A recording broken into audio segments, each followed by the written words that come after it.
Stop, dayan. Bütün diqqətlər bura. Bu sadəcə boş bir komediya deyil. Əgər sir və dedektiv mövzularını sevirsinizsə, amma eyni zamanda ürəkdən gülməyə ehtiyacınız varsa, bu kadrama sizin üçün ən doğru seçimdir. Sinetvistə xoş gəldiniz. Bugün sizi ağır thrillerlərin o gərgin, adamı sıxan havasından çıxarıb, həm zəka oyunları ilə dolu, həm də bol təbəssümlü bir dünyaya aparıram.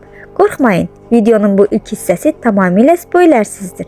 Hələ baxmamısınızsa belə, ürək rahatlığı ilə izləyə bilərsiniz. Gəlin əvvəlcə bu çılğın dünyanı canlandıran o möhtəşəm heyətlə tanış olaq. Baş qəhrəmanımız Nam Han-jun keçmiş bir kriminal profilleridir. Yəni cinayətkar psixologiyasını super bilir. Amma indi özünü hamıya falçı kimi təqdim edir.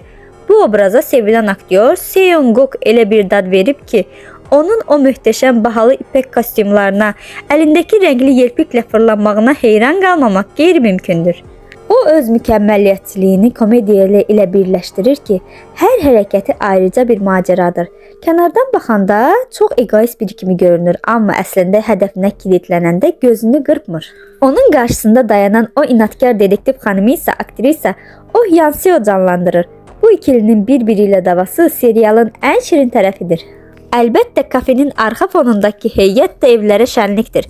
Aktrisa Kang Mina'nın canlandırdığı o çılğın, dağınıq Haker bacı və aktyor Kwap Shi-yangın ifasında qorxulu görünüb, əslində uşaq kimi saf olan o hündürboy köməkçi. Onlar birlikdə hər seriyada polisin edə bilmədiyi işləri zəka və fırıldaqla həll edirlər. Bu serialı xüsusi edən şey elə budur. O öz sevdiyi dedektiv janrından keçə bilməyən, amma eyni zamanda ağır dramlardan yorulub biraz təbəssüm, pozitiv enerji istəyənlər üçün ideal seçimdir.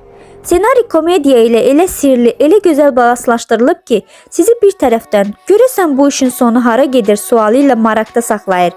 Digər tərəfdənsə, personajların o absurd hallarına baxıb gülməkdən gözünüzdən yaş gətirir. Serialımızın əsas mövzusu baş qəhrəmanlarımızdan xanım dedektivlə yaxından bağlıdır. O öz qardaşının ölümünə səbəb olanlardan intiqamını almaq istəyir. Lakin hər şey heç də ilk baxışda göründüyü kimi deyil.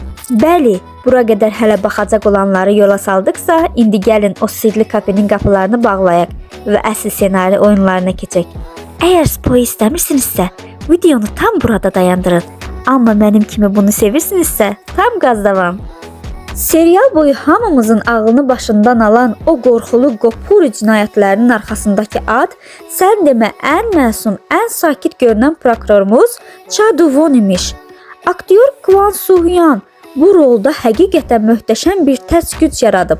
İlk seriyalarda hamımızın rəğbətini qazanan şirin prokurorun arxasında tam bir soyuqqanlı psixopatın çıxması ssenarinin ən güclü nöqtəsi idi mənə görə.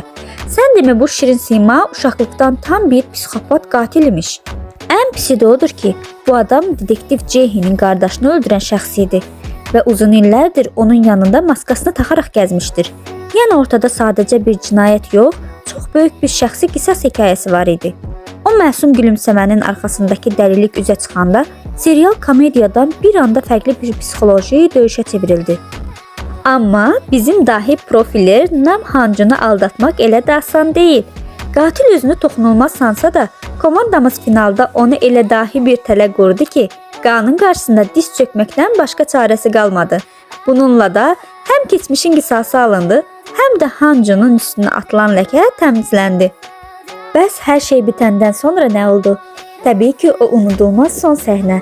Hadisələrdən bir müddət keçib, Han-jun və Jae-hi artıq şirin bir sevgili cütlükdürlər. Amma bizim dahi profilçi təbiətindən geri qala bilmir. O öz peşəkar bacarıqlarını bu dəfə sevgilisini qısqanmaq üçün istifadə edir. Onların o didişmələri finala çox xoş bir komediya qatdı. Bax belə dostlar, senarisi ilə bizi həm tərs güncə salan, həm də ürəkdən güldürən bir işin sonuna gəldik. Siz prokurorun qatil çıxacağını gözləyirdinizmi? Bəs o unudulmaz yelpik hərəkətləri barədə nə düşünürsünüz? Şərhlərdən mütləq fikirlərinizi yazın. Bərabər müzakirə edək. Videonu bəyənməyi və Sinetvist ailəsinə dəstək üçün kanala abunə olmağı unutmayın.